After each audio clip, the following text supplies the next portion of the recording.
Match week 7 begins with Manchester United against Everton. You simply cannot keep Cristiano Ronaldo out of the headlines. He scored the winner in Fergie time against Villarreal in their Champions League group game this week. Chelsea look to bounce back from 2 consecutive defeats as they take on Southampton at Stamford Bridge. And it could be a big day at the bottom of the table with Burnley, Norwich, Southampton, Leeds and Newcastle all still looking for their first win of the campaign. The late Saturday kick-off is at the Amex as in-form Arsenal travel to Brighton. Then 4 more games to come on Sunday, including a huge clash at Anfield between Liverpool and Manchester City. And looking at the top of the table, that's first versus second going head-to-head. Man City are a point behind Liverpool, along with 4 other teams who also have 13 points. Another win for Arsenal could see them jump into the European places. At the bottom of the table, there's 5 teams yet to pick up a win in the league this season, and Tottenham, after a strong start, have slipped into the bottom half on the back of 3 defeats in a row. And joining me to preview all of this weekend's matches, we've got Owen Hargreaves, Leanne Sanderson and Jason Burt. Welcome, everyone. It's been another busy week for some of our Premier League teams in European action. And Owen, you were at Old Trafford on Wednesday night for that late winner from Cristiano Ronaldo. What about the atmosphere when that went in? Yeah, I mean, it was amazing. To be fair, Cavani was the one that kind of turned the game. He came off the bench. He was chasing the ball, pressing. He played up top with Cristiano Ronaldo. And I remember he won a ball back. He sprinted by Cristiano Ronaldo and won it back and pressed, and the stadium went crazy. And it was about 10 minutes before the end. And then it just felt like the atmosphere was building, and there was only going to be one man that was going to steal the show. And he's just... look, that's what he's going to give you. You know, he just gives you belief. United didn't play great. But with all those star players that they have, with Cristiano and Cavani and Greenwood and Sancho, there's difference makers in there. And I think Ole's still trying to find his style. But with Cristiano at the top of the pitch, anything's possible. That made you smile, Leanne, didn't it, as a United fan? Absolutely. And I think, you know what I think of Cristiano Ronaldo. Everybody does. He's my favourite player ever. But, you know, the fact that, as Owen said, there was only going to be one man, and it was a 95th minute, yes. But I do think it's overshadowing the cracks at Manchester United at the moment. I think Ronaldo is getting them out of jail quite a lot. So we'll talk about that later in the show. But I think he's been phenomenal since he's come in. And people that question his age, if he was still quick enough, I think he's showing that he's more than capable of playing at this level still. Yeah, there's so much to discuss about Manchester United, but also Chelsea have had a really interesting week, Jason, and you were out in Turin for that defeat against Juventus. What did you make of them? I thought it was slightly worrying, actually, to be honest. I mean, Juventus haven't been in great form. Obviously, you had a poor start to the season and played quite defensively, really, and tried to catch Chelsea on the counter-attack on the break, and they succeeded in doing that. What worried me most about the Chelsea performance was they looked a little one-dimensional. And I think the signing of Lukaku obviously has been a good thing, and he's obviously clearly improved them as a team, much more of a threat now, much more of a prospect to actually winning the league. But I think also a little bit like with United and Ronaldo, they're almost like relying on him too much, and they just couldn't give him the service against Juventus. That fantastic centre-half in Bonucci sort of did a very good job on him, and he had one chance, could have scored, but I think it was a real struggle for them. I think going forward, they're going to have to look at that. I think they really missed Mason Mount. That was the big loss. But I think going forward, they're going to have to look at how they kind of maybe vary it a bit more. Let's start with Manchester United against Everton, though. That is the first game of this Premier League weekend. So let's hear from both managers, Ole And Rafael and Rafael Benitez. We've done that so many times at this club, come back at the end of tight games, difficult games. You know, we played against a very good team. We dominated the possession. Played some good stuff ourselves, but of course we were a bit too open on the counter-attack. We've got to accept that we have to defend better. But, you know, the boost and the energy that you get in a group after a win like this has to be built on. Then again, it's a very, very quick turnaround. It's a different turnaround than last year when we played Everton away, when we played Wednesday night and Saturday morning. But still, the players are not going to get caught out. We've got to start as we finished on Wednesday night. Obviously, when you win against a good team, always is massive, and then you have very good memories. But now it's just to concentrate on that. It will be a tough game, difficult game against a very good team. People can talk about, oh, they lost this game or the other one, but they have so many good players that anyone can make the difference, like they did against Villarreal. So for us, it's just, or for me, is to concentrate on to do well, to be sure that we can present a team that can compete and try to get the 3 points. That's it. I saw in the press that the people talking about Seamus, Coleman and Dominic, but they are not ready yet. They are training, they are starting on the pitch little by little, but still they are not ready for this game. Well, it's a great way to start this Premier League weekend at Old Trafford, where there were, 70-odd thousand fans making all that raucous noise at the end of that Champions League game on Wednesday. They'll be back there for the visit of Everton. And you mentioned it a moment ago, Owen, didn't you, about whether or not some of these results are papering over a few cracks at Manchester United. But can a big win like that in Fergie time just kind of kick this team on now? Winner ever in a European tie at Old Trafford. I mean, that is, they've had some amazing winners. So you'd like to think it'd give the team confidence, but there was a lot of areas where I think you'd come away worried. Obviously, Leanne made a really good point in the fact that because you win like that, you maybe don't focus on, some of the other stuff that happened. They could have been 4-0 down in the first half against Villarreal. So I think Ole's got to find a way to get the balance right. I think if you look at Chelsea, Man City, Liverpool, we know exactly how they're going to play. We know their style, we know their philosophy. We look at United, and right now it's the star players getting them out of trouble. So what is the identity going to be? Is Pogba going to play off the left? Is he going to play central like he did? It's going to be a tough game because Rafa's done an amazing job with Everton. And teams that play football, a lot of football, Brighton, Leeds, Southampton, have a lot of the ball, they've beat them. So I think for United, they've got to be careful because Rafa's good in these games where he has a game plan, he plays on the counter. But hopefully, the confidence they got from that game will help them go on and get a big result. The questions really, Leanne, have been about whether or not this Manchester United side play as a team or whether it's just all about those world-class individuals. And was Wednesday night really just the epitome of that? Definitely. I mean, Owen made the point earlier about Cavani and how much impact he can have. He's probably going to play less minutes this year, similar to Mason Greenwood, because Cristiano Ronaldo has come into the team. Now, I'm hoping it's not going to be the same as what happened at Juventus, because there was so much emphasis on Cristiano Ronaldo. Juventus signed him to specifically win the Champions League, and they got to the final 2 years in a row, and then he came and they didn't. So you have to really build the team around him. And I think if, at the end of the day, if he wasn't playing the other day, we wouldn't have won the game. He comes alive in those magic moments, and it was just set up for him. But I do think at this moment in time, people have emphasised a lot that we need a defence. Manchester United need a defensive midfielder, but at the same time we've got Varane, we've got Sancho, we've got Mason Greenwood, we've got Pogba. There's so many quality players there, but if they're not playing and they're relying so much on Cristiano Ronaldo, my question is, why is that? Because other players need to step up as well. Jason, in terms of what's coming up for Manchester United, it's a big month of fixtures and some really tough games on the way. Is this when we'll see whether or not Man United can be genuine contenders? I think they'll hope that's the case because, I mean, they have in the past tend to do better against some of the better teams. Solskjaer's got some good results in those games against other big clubs. They've really struggled, as Owen said, against teams such as Southampton and obviously Villa and so on.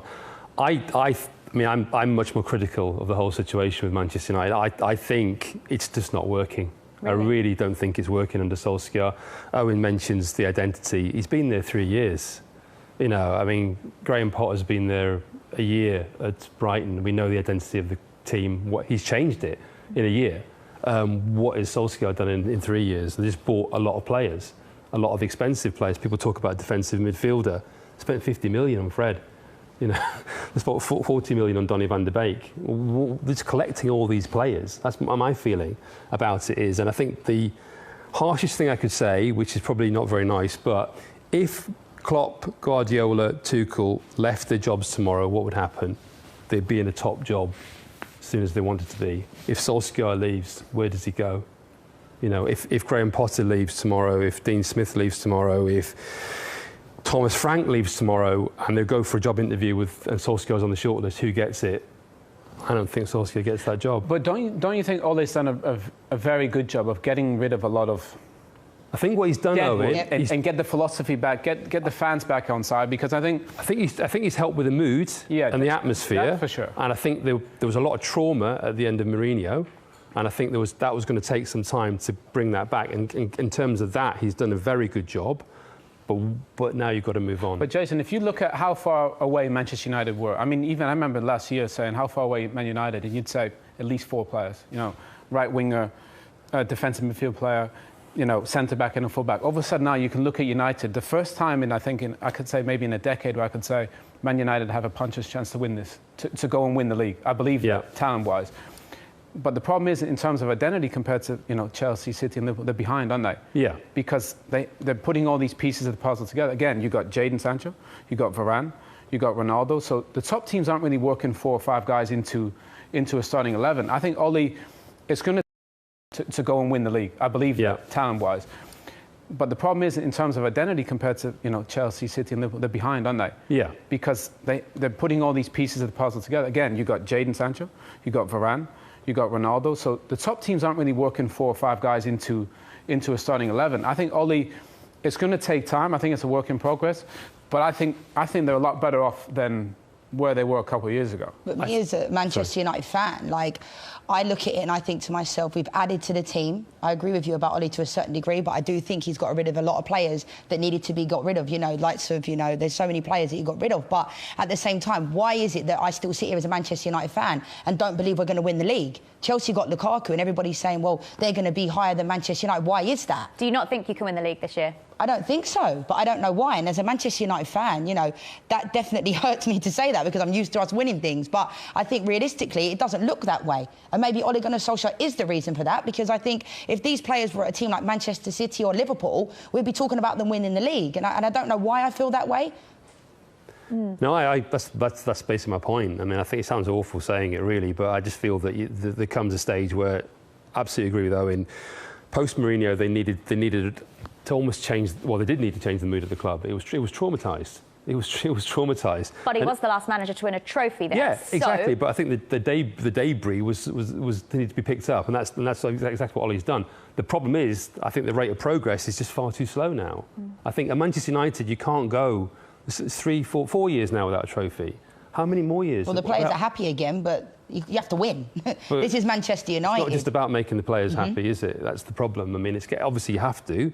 Everyone should work in a good environment, but it's about then. I think there's probably too much of a comfort zone there at the moment. I'm not sure that there's enough of a kind of like, when are we actually going to win something here? OK. We all know that this is the season. Ole Gunnar Solskjaer needs to win a trophy this season. But what trophy does that need to be, in your opinion, Owen?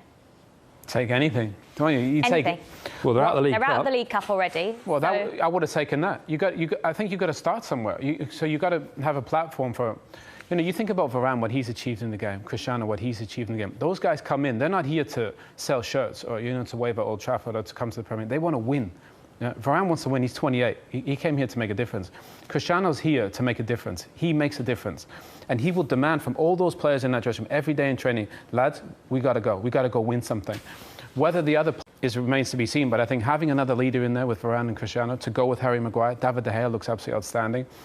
I think by the end of this year, if they're not near enough or close to winning something, you'll see changes. But this, for me, is the first year where United could say, we have a chance to go and compete with the top teams. They were so far behind Chelsea, Man City and Liverpool, it was almost unbelievable. Now, I think we need to be patient. They tried Van Gaal, they tried Mourinho. What did they get them? Nowhere. If anything, they went further back. So keep on this path, find a clear identity, figure out where Paul Pogba plays, and let's go and win something. You say figure out where Paul Pogba plays, but how long has he been there? I'm not blaming... A long time. Yeah, so we're still talking about where does he play? Well, for me, he's not. I love Paul, but he's not a world-class left winger. So he can't play on the left. Okay. So you got to play. For me, you got to build around your best players. Every team did that. So you played Bruno and Paul central, but then you saw against Villa and you saw against Villarreal they got overrun. You played centrally, they got overrun. So people always say about United they attack, the wingers attack, the fullbacks attack. Maybe the fullbacks just stay back this season and let the front five go and win you the game. Pogba, Bruno plus a front three. That's enough to win you a game. You see Chelsea, they defend with 5, they attack with 5.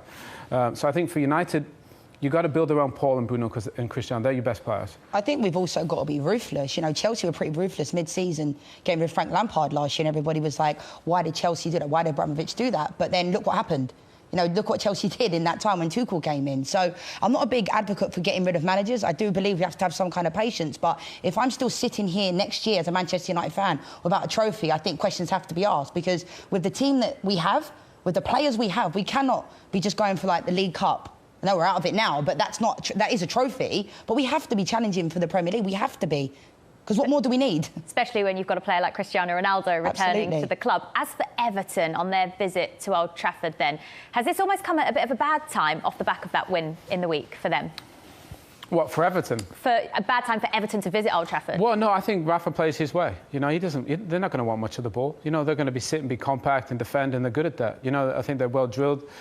United are going to play their way, and I think you've got to be very wary of Rafa's teams because, they're so well drilled and so well designed that I think and again, you'll probably see Paul play on the left again, because he won't play him central because he probably won't trust him to be in there in a game like that. So I think for Rafa, every game they play, they're in, and I love that. They play with great personality and spirit. I just love that when teams compete like that. So I don't think it'll be easy for United, but again, I think the star players will win them the game. But I think Everton make it interesting. What have you made of Everton under Rafa Benitez so far? Because they're right up there. I think he's done a great job. I think it was quite smart actually not to spend any money in the summer. I think that actually took some of the pressure off in a sense. Obviously, Demarai Gray, Andros Townsend have both been great signings, and there were areas of the pitch where we're bringing in those wingers. You straight away knew what sort of football he's going to play. That was quite clear with those players. But I think he's got them organised. He's getting the best out of Doucouré, obviously Alan. He's missing Calvert-Lewin and Richarlison, which kind of changes the game a little bit. Because I think with those two, they'd be much more competitive, I think. But no, I think he's done a great job. I think he's going to get them there, basically, in terms of their being back into that sort of top 8, in terms of challenging again. What will be interesting with him, by the way, is next summer. Because if they have a good year this year, I could see him going to the Everton board and saying, right, let's rip it up. I want to change it now. I want him in. I want him in. I want him. And that's when he starts to do his sort of power grabs, power games. And we've seen that before at different clubs. I think at the moment when he's just coaching and he's looking at the players and he's working with the players, that's when he's at his best. And I think if he carries on doing that, they'll do well. We saw in the week as well much changed defence for Manchester United, and there's still no Harry Maguire for them this weekend. So how will that Manchester United defence cope with the likes of Townsend and Gray, who, as Jason pointed out, have been great signings? Yeah, I think that Manchester United are there for the taking, regardless of whether I'm a Man United fan or not. I think if you look at the performances on its entirety, I think Manchester United are not playing that well at the moment. So you look at the game against Aston Villa, West Ham in the Cup, going out, it's not good at the moment. The performances over the 90 minutes are not good. Cristiano Ronaldo is just getting them out of jail. So I think Rafa Benitez can go to Old Trafford. They potentially might be the underdogs, but because Cristiano Ronaldo scored in the 95th minute doesn't mean Manchester United are playing that well. All right, well, Leanne, you're on predictions duty today. You pulled the short straw. We're going to be seeing all those predictions at the end of the show. For now, though, let's move on to our